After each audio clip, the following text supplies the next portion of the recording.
Good evening. I love seeing this full house. Thank you so much for coming out tonight on a rainy night. You will not be disappointed. I wanted to say welcome, first of all, and thank you for joining us for our conversation series focused on the historic San Juan Hill neighborhood. For those of you who don't know, this series is part of a larger project called Legacies of San Juan Hill, which is a collaboration between Lincoln Center and the Schoenberg Center for Research in Black Culture and the Center for Puerto Rican Studies at Hunter College. And the project is, it explores the history and communities and cultural legacy of the Manhattan neighborhood that once existed in the area where Lincoln Center resides today, so this neighborhood. And tonight's conversation will explore the musical legacy of the 369th Regimental Band, also known as the Harlem Hell Fighters Band, which was formed during World War I and led by James Reese Europe, who was an influential musician, composer, and band leader who worked in this area in the first half of the 20th century. And so without further ado, it's my pleasure to invite our speakers for the evening, and I'm going to invite them up one at a time, and if you'll just help me in welcoming them to the stage, I'd appreciate it. So first, I want to welcome a dramatist, scholar, and professor at New York University's Gallatin School of Dramatic Writing, Michael Dinwiddie.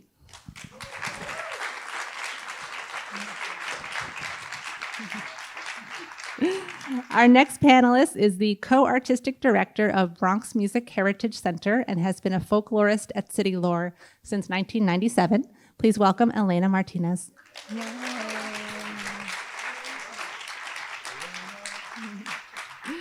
Also joining us is a scholar, author, and the associate provost for community engagement at the City College of New York and the author of Diasporic Blackness, The Life and Times of Arturo Alfonso Schoenberg, Vanessa Valdez.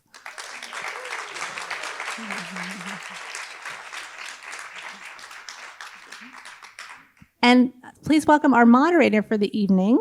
He's a saxophonist and conductor, as well as founding director and senior scholar of the National Jazz Museum in Harlem, Loren Schoenberg.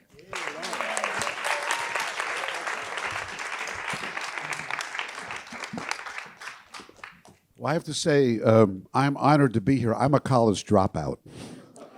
So I'm here with these incredible academics, but all kidding aside, I mean, actually, I am a college dropout, but in all seriousness, I'm thrilled to be here on the stage with these three wonderful people whose work I've admired for so long and I know of. Met some before, some this is the first time, and you're in for a very special presentation, and we're going to get to it in a moment. However, years ago, I was doing something at the Smithsonian Institution, and a friend of mine was going to show me an exhibit that they had on Julia Child. And so we're going down the escalator. Forget going down the escalator. But anyway, okay. We're going down the escalator, and I jokingly said, now we're going to see this exhibit on Julia Child. Tell me there's no food in the exhibit. He said, no, there's not. I said, how can you have an exhibit on Julia Child with no food? Well, how can you have a talk about James Reese Europe without hearing some live music? So we would like to welcome to the stage the one and only Esteban Castro and his wonderful trio.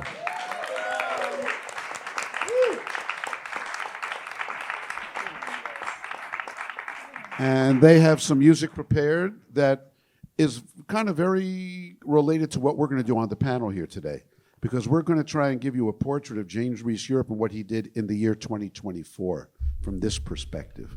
And the music that you're going to hear now is music inspired by James Reese Europe, but it's 2024 jazz, and here it is.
Esteban Castro and two wonderful musicians.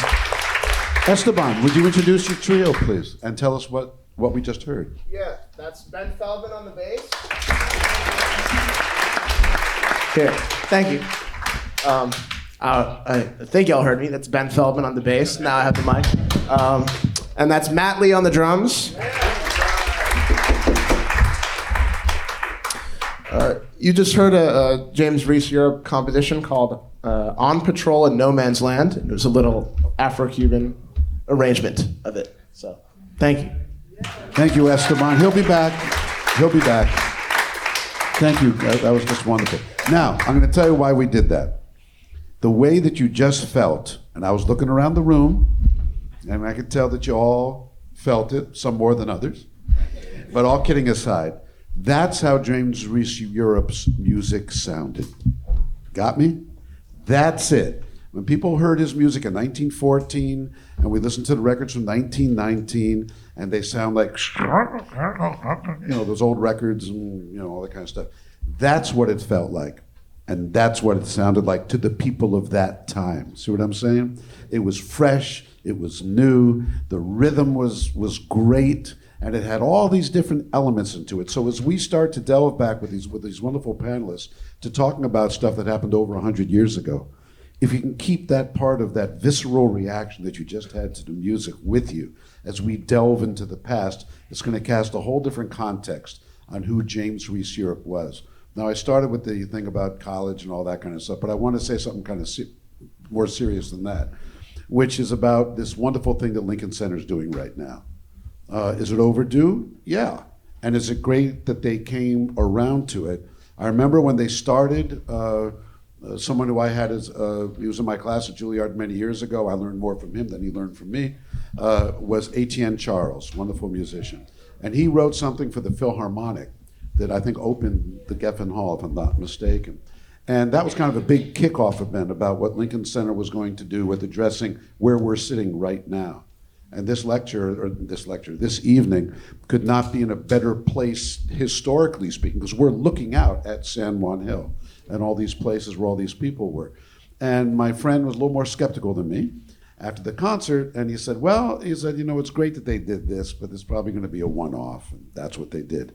No, they have made a commitment to this that's going on for years and years and years, not just the side of the building on 65th Street, but all kinds of wonderful programming. So without seeming too unctuous about it, can we give a round of applause to the folks at Lincoln Center for finally coming due to this thing? Now, let's get down to the meat and potatoes, so to speak. So each of us are going to be talking about different things here, but we're all going to join in and have a good old jam session. So we're going to start with Michael, who's going to introduce us and place into context, because some of you may not have been here at the first lectures, and you may not be up on James Reese Europe. So we're going to kind of set some context about James Reese Europe. Michael, take it away. Thank you. Can everyone hear me? Yes. Okay, great. My name is Michael Dinwiddie, and I teach a course called James Reese Europe and American Music, but I'm not going to be dry tonight, I promise. James Reese, and I'm going to try to not do so many numbers and things like that. I'm going to try to give you an idea of what his world and life was like. So he's born in February 22nd, 1880. That's only 15 years after the end of slavery. He's born in Mobile, Alabama, which is really where the Mardi Gras started. That's what the people tell us. And so he's born in this culture that's very different. His father had been enslaved. His father was 18 years old when slavery ended, but his mother had been born into a free family. And they were both literate. They knew how to play music. The father knew how to play different instruments and stuff. And there were 5 children. Now let's see what my memory is. Minnie, Ida, James, John, and Mary. So, and his father got an appointment in the post office, which was a great job in those days. And he worked, but he was very ambitious for his family. And so at a certain point, when James was 9 years old, they moved to Washington, D.C. Washington, D.C. was the center of the black middle upper class. It was lots of black people who had done very well there. And the coincidental thing that happened with James, he and his sister Mary were very talented young musicians. The mother taught them. She was their first teacher. Their mother was the first music teacher. But when they moved there, they moved on the block with this guy named John Philip Sousa.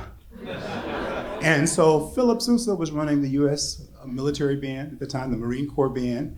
And he had a commitment to African American culture. So the band would go play at Howard University, it would play at different things for African Americans. And he had his band members teaching children in the neighborhood. So according to Reed Badger, according to Eileen Southern, Enrico Hurley, who was the assistant conductor of the Marine Corps band, was a teacher for Mary and Jim Europe, they're kids, right? And they're growing up in Washington, D.C. D.C. was also a place of opportunity for African Americans. You could go to high school there. There was a school called the M Street School, which is considered really a major place. Something happens though, and Henry's very ambitious. He goes to law school for a while, and then he does the thing that you should not do. He dies. He leaves his widow, Loren, bereft basically, and not knowing what to do. So the oldest son goes to New York and comes to this neighborhood called Black Bohemia, which is just south here, the Marshall Hotel, and becomes a musician. And then a few years later, Jim follows him. Now Jim loves playing the violin, that's his instrument. How many times you've been to a nightclub where you want to listen to a violin? So, so he picks up a mandolin, and he plays that too. But he's really ambitious, and this is a time where there's incredible African American theater going on. There are musical theater companies. This is Williams and Walker. This is Cole, Bob Cole, and there are these incredible shows with 40 and 50 people in them going out on the road. And so he decides he wants to become a conductor and a composer. So he starts studying, and he does indeed go out on the road with these shows. He works with a show called Shoe Fly Regiment. And talking about San Juan Hill, it's talking about the soldiers who were in the Spanish-American War. And in that story, they're heroic, as opposed to this attitude at the time was that African Americans could not be heroic. So he's working with that kind of notion of uplift for African American, the image of black people at that time. The next show he does is called The Red Moon, and it's about a love story, a biracial love story between a Native American and an African American. And what happens, so you get an idea of the kind of stories he's wanting to do, but he's confused and upset because there's no place for musicians to go and get hired as musicians. If you're black, you would go and you would work in the kitchen, and then they would call you out to play, and then you would maybe get paid, and then you go back to the kitchen. Well, he says, no, we gotta do something about that.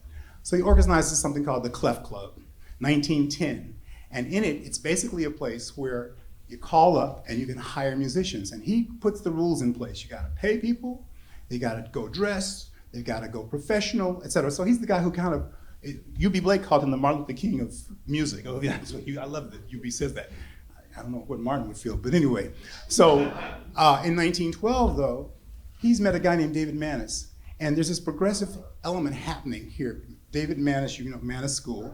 But David Manis had been taught, he was a poor kid, he's Polish background, he grew up in New York, and he had learned the violin from an African American named John Douglas, a person who was a famous composer and performer. And so he wanted to honor that, and he said, let's start a music school in Harlem, colored music settlement school. And he goes to James Reese Europe and says, can your Clef Club musicians play for this? And he says, yeah, where are we gonna do it? Let's go to Carnegie Hall.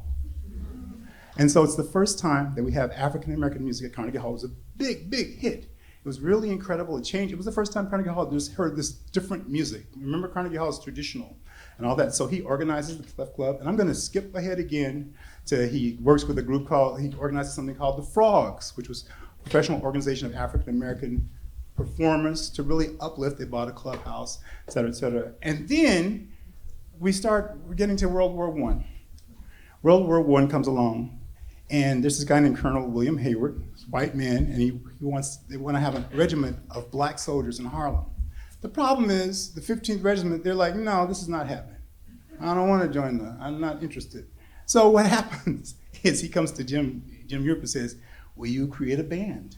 And Jim Europe said, no, because that's stupid. The regimental bands only had 24 musicians, I need 60.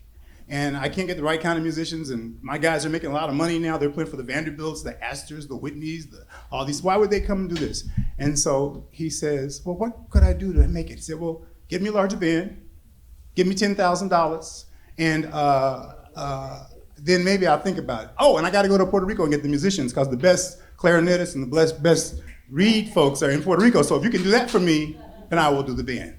So Colonel Hayward went to his friend's hysterical story. He goes to a friend of his and says, a rich man, he says, will you write 20 letters for people and ask for $500 for each one? And this guy says, no, I'm gonna write you a check for $10,000 because I don't want to harass my friends.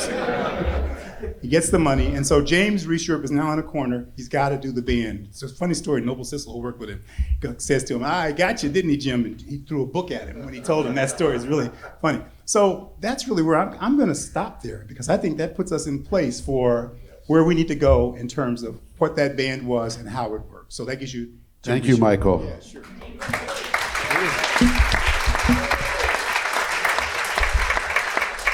That's masterful. That's like doing the story of the ring cycle in 7 minutes. I mean, I'm gonna have to make, yeah. Just one small comment would be that as he was talking about, first of all, you can imagine in 1918 or whenever that was, 1917, what $10,000 was. Now I'm not going to take out my phone and go, Siri, how much is $10,000? But I'm sure it's hundred thousands of dollars back then. And the other thing is, I'm old enough to have grown up with the memories of a movie that came out in Hollywood called The Glenn Miller Story. And of course, the Glenn Miller story was about this great band leader who gives up his band and goes over to Europe and plays for the soldiers, and they actually jazz up the St. Louis blues, and then tragically dies in an airplane. And you begin to realize that, and we're going to hit this note as we progress. First of all, Glenn Miller, if he was anything, and he was a great musician with a great band, he was the second James Reese Europe in terms of doing that thing of, you're going to learn about having a band, being very successful, making a lot of money, giving it up to play for the soldiers, and playing, guess what, the St. Louis blues. And also, might also hit a note that people used to talk about James Reese Europe. Let's see, what was it? Duke Ellington was the first. Duke Ellington. Well, anyway, what I'm trying to say is that Duke Ellington, in many ways, is the second James Reese Europe. And we're going to hit upon that point. Now we turn it over to my new friend, Vanessa, who's going to contextualize. It's actually a lot more fun than that word. So you got it. So thank you. So I have to follow up, Michael. So what I'll do is I want to start off by talking about syncopation just a bit, right? Syncopation is when the notes that you don't expect to be hit on are going to be hit on, right? So this is segregated United States. This is segregated New York City. So at some point, I am going to ask you to, there's rolling images, right? And you'll see, they're the frogs that Michael just spoke about. I don't know if you all had a moment. There's the Clef Club. That idea of, it was a union for Black musicians, right? It was a way that they could get paid a standard. There's a Clef Club Orchestra that played at Carnegie Hall. That's an 125-piece member orchestra. And to your left, quickly, many of those instruments, like about a third of them, were banjos, mandolins, right? And so thinking about, like, they were the music that those musicians were playing in Carnegie Hall were spirituals, were based on Black music, right? There were marches. He mentioned John Philip Sousa. So, like marches, right? U.S. marches. Now infuse that with the blues. That's what James Reese Europe does, right? Before anything called jazz, right? He's infusing ragtime. It's a rag that's with the marches and the waltzes, right? Really important to think about that. So this is something, again, no one has ever heard of. Michael also mentioned Puerto Rico, right? You go, well, dang, how you have Puerto Rican soldiers in the segregated United States Army, right? So where were those soldiers placed?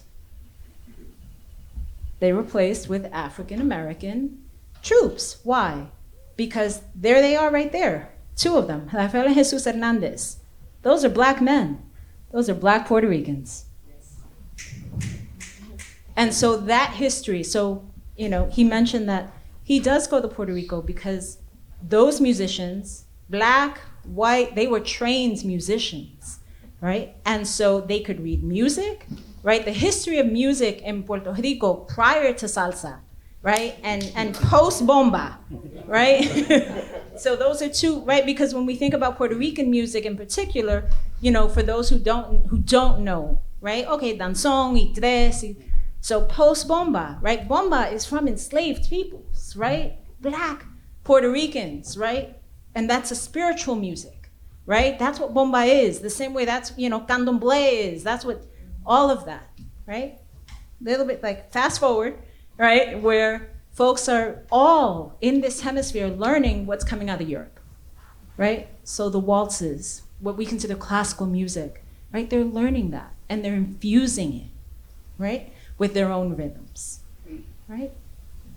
And by 1917, the Puerto Rican community in New York City is about 35,000 people. It's very small, right? And they come from Puerto Rico to a New York that is segregated. So it's phenotype. So if you're Black Puerto Ricans, it's much easier to be with African Americans, right? This is not, a little bit later you have the rise of, no, yo no soy eso, yo soy esto. Right? It means like, I'm not this, I'm that. I'm not Black. There was no question, you did not have that moment, right?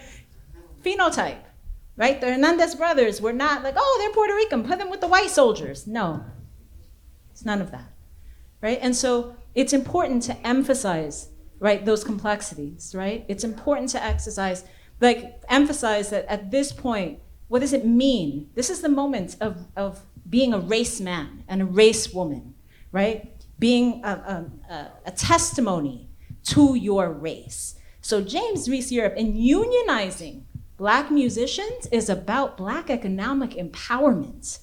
That's what unions are, right? To have a standard fee, that's social mobility, that's access, right? At a time when, for white critics, oh, Black, they're just natural musicians. They're all about rhythm. They don't study music, right? If you listen to the music and you look at like with any man who conducts an orchestra, who's a composer and a conductor, has a control over more than 100 people at the same time, there's a precision to that, right? And yes, there could be talent, there's natural talent, but there's also study, right? So I really appreciate that you emphasize that. Like, this is a person who studied all of his life, right?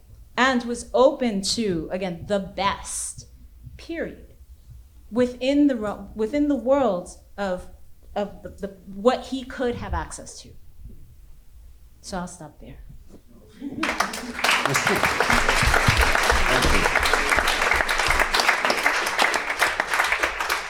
I guess my role as moderator, I'll just have a chance to drop in little comments after these fascinating stories. One is, I was watching an interview with Sammy Davis Jr. His mother was Puerto Rican. Yes. How many people know that? It was all great African-American entertainer. His mother was Puerto Rican. Another thing, I guess what you call, Michael, did you want to join in and say something? No, let's go on. Another little factoid, which is kind of interesting. In 1893, and this intersects with the story of James Reese Europe, there was a woman named Jeanette Thurber. And I'm going to try and do what you folks, I'm going to do like an opera in 2 minutes, I hope, and if not, just bring out the hook. There was a woman named Jeanette Thurber, and her whole idea was that we had to teach American composers how to write serious music because we really had no great music over here in the States, so she thought. So she bought over, they tried to get Johannes Brahms, he couldn't make it, so they got Antonin Dvorak to come over. So Dvorak comes over, and long story short, he arrives, the reporters go up to him and say, how are you going to teach us, how are you going to teach our young American composers to compose great music, serious music? He says, just give me a couple of weeks. Let me listen and see what's around, and then I'll come back with your big answer. So they put together an incredible group of people, and this rhymes with your comments, not only just white men, but women, which was also remarkable for 1893, and African-American folks too. So he had this wonderful, very unusual group of people around him. His amanuensis, his secretary was Harry T. Burley. And he started to hear all this music. Long story short, he came back 2 weeks later when they said, okay, tell us, what are you going to do? And what he basically said was, I could teach you to write like we write in Europe. or in Bohemia, where he was from. I can tell you, but we come from an aristocratic society. We have this kind of social structure, and our music represents that social structure. You have a different social. You have a, what's the word, heterogeneous society here. He says, you already have your great music here, and it's in Negro spirituals. And also what he thought was the music of Native Americans. And he said, pretty much, you do that, we'll do this other stuff. And then he went and wrote his version of what he thought was a gospel tune, which is do-dee-dee-dee-dee-dee, dee-dee-dee-dee-dee, going home from the New World Symphony. But what did he do? He didn't write it for a gospel choir or for some banjolines or all those odd instruments that folks were playing in those days. He wrote for a symphony orchestra. Now, what Ellington did, we're going to get to James Reese Europe right now, what Ellington did when he traveled the world and went to Asia and went to Latin America and went to the Far East, he came back and wrote about what he heard there through the subjective lens of his experience. See what I'm saying? And he was criticized at the time. Some people said, well, Ellington, he went to Japan. He didn't write for the Kyoto flute or whatever it is. He said, no, I wrote for the tenor saxophone because that's my music. Now, let's bring it back to James Reese Europe. This, in essence, is what James Reese Europe did. He took the music around him and put it into his own language. And he has yet to receive credit for it. And that's part of the programming that we're doing here. Now, we're going to have another performance by our wonderful trio. And then we're going to launch into the main chunk of why we're here today, and Elena. But could you tell us what we're going to hear, Esteban? Yeah, we're going to hear a piece written by W.C. Handy, but it was arranged by James Reese Europe for the Harlem Hell Fighters band, and it's called Memphis Blues.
Esteban Castro, Ben Fleming, and Mike Lee.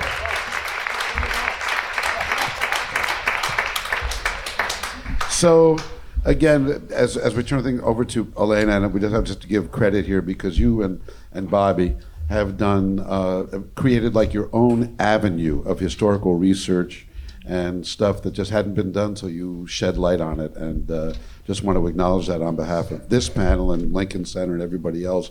What you've done is remarkable and original. Well, thank you, Loren. And just before I start on that, I must say the foundational work on Puerto Ricans and James Reese Europe is Ruth Glasser's book, My Music is My Flag. I would say for anyone, you should get that book, you should read that book, not only about the Hell Fighters and Rafael Hernandez, but just the early Puerto Rican community and musicians in the early 20th century is important. But I think Bobby and I were able to start working with some of the folks at the Armory, at the 369 Armory, and look at the music charts that they have and things like that. And also we were just concerned because Puerto Ricans, everything we read, Puerto Ricans were never mentioned. So we were just were interested, other than Ruth Glasser's book, how do we delve into that topic more? And I think the question tonight is like, why Puerto Rico? Why did James Reese Europe go to Puerto Rico? There's a few different reasons. The Puerto Ricans were given citizenship in March for the Jones-Shafroth Act in March, and war was declared in World War I in April by the United States. So most people assume that, well, Puerto Ricans were just given citizenship so they could become cannon fodder in the war, but it's actually not really true because citizenship doesn't automatically equal conscription. At the time of World War I, the start of World War I, believe it or not, America's army, the United States Army was the 17th biggest in the world. We were a young empire, so we didn't have the largest army yet. So they needed to build up the army really fast. So they took people.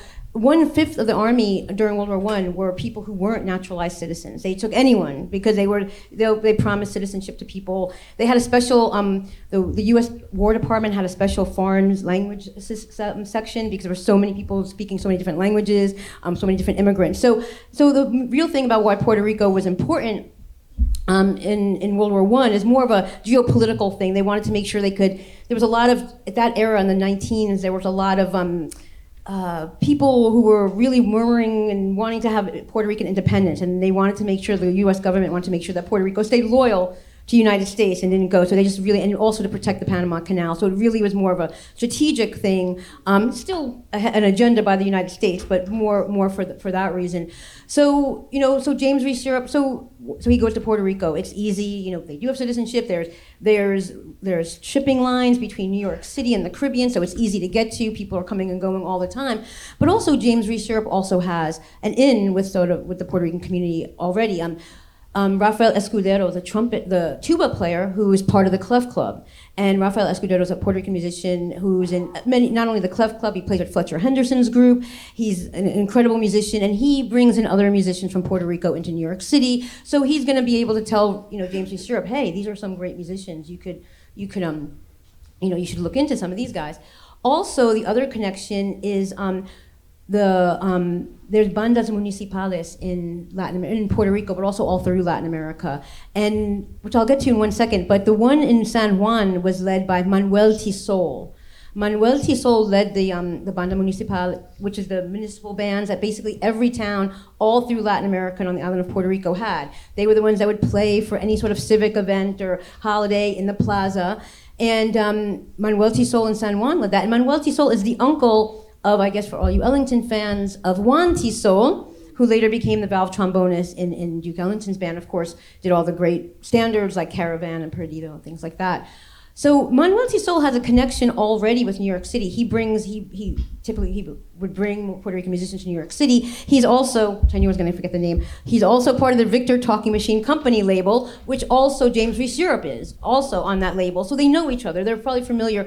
And then people think it's probably most likely that Manuel had probably put together a list already for him, because James Reese Europe he didn't have much time. He had to go down to Puerto Rico. He had 3 days, I think, or something. He was there. He went down and he got 15 to 18, depending on the reports, musicians to come back at some point, to come back to New York City with him. So Manuel Tisol was another one of these connecting musicians who were really important. And the bandas municipales were really important too, because They are this institution that's all through Latin America that sort of have their origins in sort of like the French and Spanish military bands that made it to Latin America. But they were one way in that musicians of color were in Latin America had this extra opportunity that maybe others didn't, because they were allowed to be in these bands. So musicians of color had a way to get prestige. They could play in these bands that were open to all sorts of, to everyone in the town and to all civic engagements. And as was also mentioned, James Reese Europe had to do this very quickly. Colonel Hayward's like, here, we gotta go, we gotta get this regiment. You don't have a lot of time. So you go down to Puerto Rico and there's black musicians in these bands. He needs black musicians. They're highly, highly trained. Multi-instrumentalists, they can sight read music, everything they could need to start right away. And the other thing too is that they really have a lot of woodwind players. And as you notice, James Reese Europe, all those banjos and a lot of string instruments. You can't have string instruments in a marching band because this not going to make too much, not going to sound, you're not going to hear them. So woodwinds and clarinets take the place of string instruments in a marching band. So you need really well-trained clarinetists and woodwind players. So he was able to go down and get a bunch of them up and bring them up and into New York City to perform. And a lot of these folks, you've been seeing the two brothers who Vanessa pointed out earlier, Rafael and Jesus Hernandez. Rafael later is one of the band members. He later becomes not just Puerto Rico's greatest composer, but basically Latin America's greatest composer. His music is played from North America and in Latino communities here in the United States all the way down to the tip of South America. Everyone in South America, North America knows his music in the Spanish-speaking world. And there's a lot of other great musicians who he brings with him. His brother, who's a highly trained musician, Rafael Duchesne. The Duchesne family is a really important family on the island of people who are in military bands and these banda municipales and educators, music educators on the island.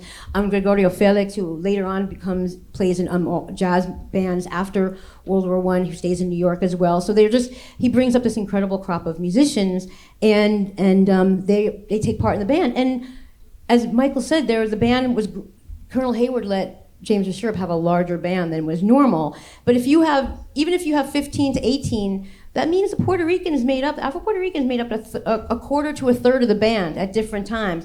Yet they're never mentioned.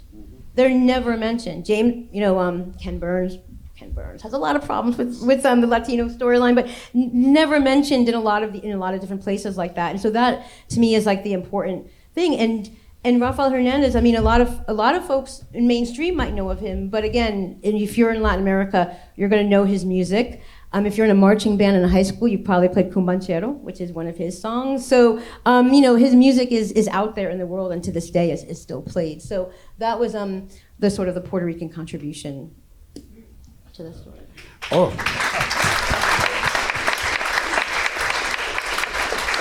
We're going to open it up for a discussion up here. But I have a question. In terms of the compositions that James Reese Europe played with the band, were there compositions and things that reflected the Puerto Rican musical styles and things like this? How did it manifest itself in the band? And could you talk a little bit more about the 369th and where it's located? Oh, okay. Go on. Oh, okay.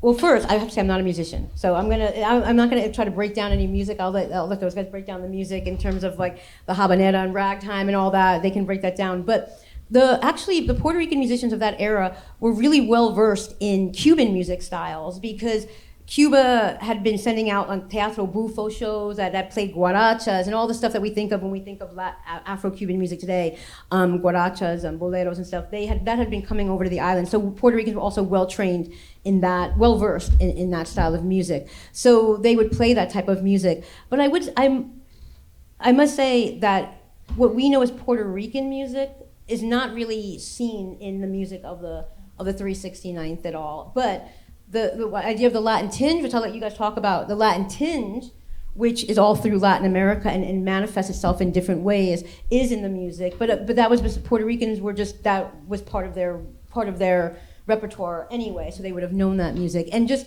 a really fast aside, the 369th Armory is on 5th Avenue and like 145th, is it, off Harlem River Drive? The Armory is there. They just did a whole bunch of renovations to it. The last few years, there's a whole bunch of renovations. And if you go there now, if you go and make a visit, there's all kinds of exhibits there. You can see some of the World War I, World War II items that were there from James Reese Europe time and later. So it definitely you should go check it out because that armory is there. And today there's still a regiment that takes an active regiment in military service today. You know, that's it's incredible that you went there. First of all, one of the things we didn't talk about, we think about tango. We think about the music and the dance because James Reese Europe connects with the castles, and the castles make it possible for dance to be done by people who are respectable. Vernon and Irene Castle do tours across the country, and they have trouble. They can't find a musician who plays music that they can dance to, and they end up going to an event, and they hear James Reese Europe's music, and they're like, this is the guy. We have to work with this guy. And so I just wanted to make that point about, so I think about tangos, I think about maxis, I think of the music that is indeed Latin influence. But the other thing, the point that you made that was really important, James Reese Europe did not want to go into the army. And this guy named Bert Williams, who was not an American citizen, said, you have to do this. You have to show a way for African Americans to have citizenship in this country. And James Reese Europe turns to Noble Sissel and says to him, you know, we can get an armory, we can build something, we can have a community center for the men here in Harlem. We don't have any place to go, and we have to do that. So it was like a sense of that. And then the other thing, the last thing I'll say about it is that he was a lieutenant. But if you were a conductor of an orchestra, there were a number of, bands, military, but you're supposed to be a sergeant. He was not supposed to be, you could not have that rank. He was a lieutenant because he actually was one of the first African-American soldiers to go into combat. He made a joke to a Frenchman, said, oh, I'd really like to go into combat. And they said, we're going tonight. And he went with them. And that first song you heard was the song on patrol in no man's land.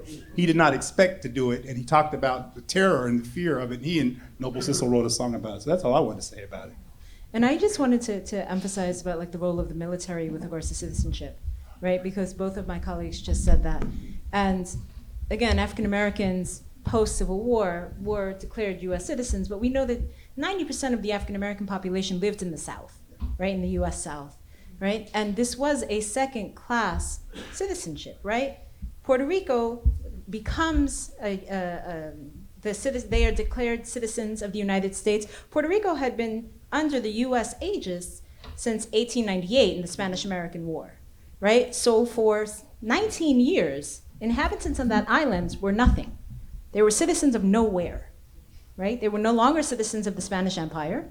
They were not citizens of the United States, right? So that's this first decade of the 20th century is the United States is really grappling with what it means to be a growing empire, right? And this is the first time you see Puerto Rico, you see Cuba. Cuba becomes a protectorate from that same war. The Philippines is part of it, Guam, right? So all of these non-incorporated territories, which is still the legal status of all these spaces, right?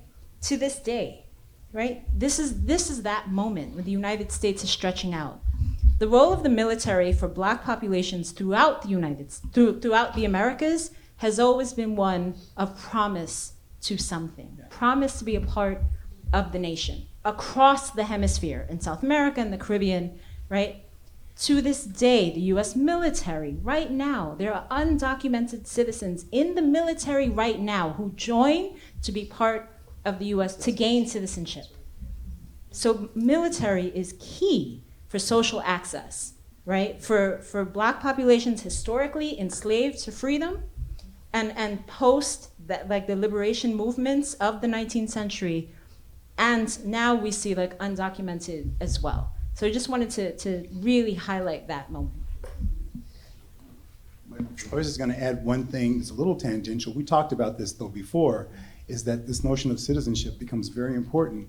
Native Americans, many of them were not considered citizens until World War I came, and there were Native American Choctaw who were code breakers. And their ability to do that led to these certain Native Americans in 1924 becoming citizens. And then we hear about the Navajos in World War II. But it's really fascinating to think about this idea of war, and San Juan Hill, just the fact that it's named San Juan Hill about war, that this idea of that's how progress happens, or that's how we're conditioned to it happening. It's real, and it's stunning because you don't connect it with that. You really don't, but it really is there. You know, we don't want to think about it in terms of this is 1919 and James Reese Europe and his band, and they went to Europe and they played da da da da da. You know, we're talking about now, and if you really could tell the story of America, you could do a lot worse than if you had a crossword puzzle, and you're going to try and figure out what happened in this country and put James Reese Europe's name as the center clue in that crossword puzzle.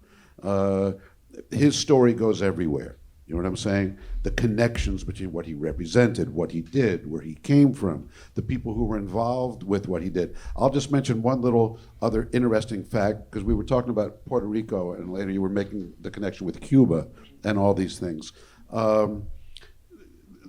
Jazz, when you think of the typical New Orleans jazz band, right, where Louis Armstrong came from and Jelly Roll Morton, and you think of the trumpet, the clarinet, the trombone, right? The traditional instrumentation.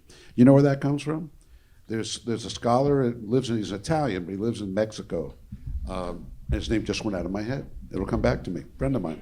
He did research and found out, they tried to figure where did that instrumentation come from? So they looked deep into the story of African-American brass bands and the bands that played in the gazebos and all that stuff coming out of the Civil War. And there was a tradition, but it's all brass instruments. There's nothing with the clarinet and the one cornet and all this kind of stuff. You know where it came from? In New Orleans, after the Spanish-American War. A whole bunch of bands and things, Danzón bands, came to New Orleans, and that was their instrumentation. In fact, there's a famous cartoon in a New Orleans magazine in 1903 or something like this, and there's one of these bands playing with the trombone, the clarinet, and the trumpet, and somebody said, "Would you tell them to shut up? We're trying to sleep," or something like this. Don't take that too seriously. It was just a cartoon. But the bottom line is, you see, so there's another link to jazz history, and that's kind of what. I have a question for you. When the black Puerto Ricans came here and they were involved, did they live in San Juan Hill too, or did they have their own community? I know there's been some documentation of after World War I that I know a few lived in the Bronx all over, but I'm not sure. They did. So Arturo Schoenberg was one, like he lived here in this space for about a year or two, right? And again, talk to your point about documentation, right? And that idea of like who lived where. So we're very comfortable with certain narratives, right? We're very comfortable with a narrative of Puerto Rican migration, 1940s, 50s, 60s, West Side Story, Operation Bootstrap, right? We are not so comfortable with like, bring that back, right? Bring it back to the fact that New York City was a major site of independence movement by Afro-Cubans and Afro-Puerto Ricans in the 1890s against the Spanish Empire, right? And that the dreaming for independence happened here. Some of it here, literally, right? San Juan Hill is like a major battle in what was the third war for independence in Cuba, right? That's that 1895 to 1898 movement, that's the third time. They first started in the 1860s, right? So you have, and the vast majority of the revolutionary forces in Cuba were black. To the extent that the Spanish Empire would try to entice white revolutionary troops to leave, to abandon the revolution by saying, you know, you don't want another Haiti. Don't do that. And in fact, Haiti is like always, like throughout this hemisphere, for black populations, the threat of uprising, that's all you need is to mention Haiti, right? And so to the extent that in that 1895 to 1898 war, a third of the white troops left because they didn't want another Haiti. And so think, again, when we're thinking about segregation, the other point I want to make, you'll see in that role, the James Reese Europe band playing to the American Red Cross, right? These soldiers, yes, he got a chance to go to war. They're segregated military, which meant really they were digging troughs, they were laying railways, right? They were ambulance duty. Many of them were not seeing like war in the front lines, right? Because they did not deserve, they were black men. You clean up after us. They were subjected to racial epithets, to discrimination, even within the war. So, the conclusion of James Reese Europe's life happens in 1919, at the beginning of what would be the Red Summer in this country, which is massive lynchings happening, like killings, because you had all these troops who had served the United States with pride, and they were in Europe, and they were treated as symbols of the United States by their European counterparts. And so they come back with their, with their backs held straight, and yes, and this country and people in this country say, oh, no, let me remind you where you're at. And you mentioned that they were the black regiments were given all the digging ditches, all those jobs when they went to France. But General Pershing did like the band, so they got to go around and play at all the places. And also because of who they were, that regiment, they were that's why they became the 369th. They were detached from the American Army and became part of the French Army because they were the 15th New York National Guard. It was only after they were detached from the United States Army and they went to the French, and then the French was the 369th Regiment. And then they got to show off all their bravery and did all these feats and were the first to join combat and the first, did so many firsts in World War II for a black regiment. So that sort of gave them some prestige and ability to do other things in the war, which they weren't able to do. They were actually put in with the French because when they went to training, they were attacked by white soldiers in America. And so they didn't know what to do with them. So they said, well, just send them over. Send them to France to fight. And the French were glad to get soldiers. And the great story is they came off the boat. And James Reese Europe came and he put his band together. He assembled them. And they started playing La Marseillaise. And the French did not recognize it. They didn't know what it was like this. And when they finally did, they were just thrilled and excited about it. And the other thing that we should mention is the heroism of these men who, number one, were put into war without any real training. And they were given weapons that they were not trained on. They were given the weapons the French had because the Americans did not want to fight with them. There was such horrible racism. And, but that regiment, 171 croix de guerres, they were on the front lines for 191 days, basically protecting France. And so it was a heroic, and then the first two heroes of World War I were two men from the Needham and Johnson, who had basically the two of them fought off 20 German soldiers by themselves and came back. So it's an incredible story that contradicts the notion that black men are afraid to fight. We can't put them on the front line, they have to be in the trenches. My grandfather was a soldier in World War I, and he ate lye soap to come home because the conditions were so horrible. He was from Oklahoma, so he wasn't used to being run over and treated badly. So he ate soap and made himself so sick that he came home. And I think that speaks more of, there were 200,000 African American soldiers who were doing all the work in the back. So this is all part of the legacy of this great music. Well, so I'll tell you something. I think James Reese Europe would be very proud and happy to know that that his music and his legacy is being protected by and presented by an august institution that is addressing more than almost any, the facts and the truth about where they are, and this legacy that he's been gone a long time now. And here we are having this spirited discussion, and just as a musician all these years, and I'm sure it's the same with my friends here who teach and talk all the time, that you can tell when an audience is simpatico. So I want to acknowledge your vibe tonight. Thank you. And now, as they say, music speaks louder than words. And let me talk about that for a moment. Because, Esteban, could you tell us what we're going to hear? Yeah, this is a piece called My Chocolate Soldier, Sammy Boy. It was recorded by James Reese Europe, again with the Harlem Hell Fighters. I just want to mention one more time the band. That's Ben Feldman on the bass.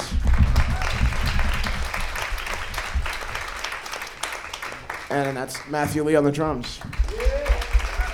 Thank you.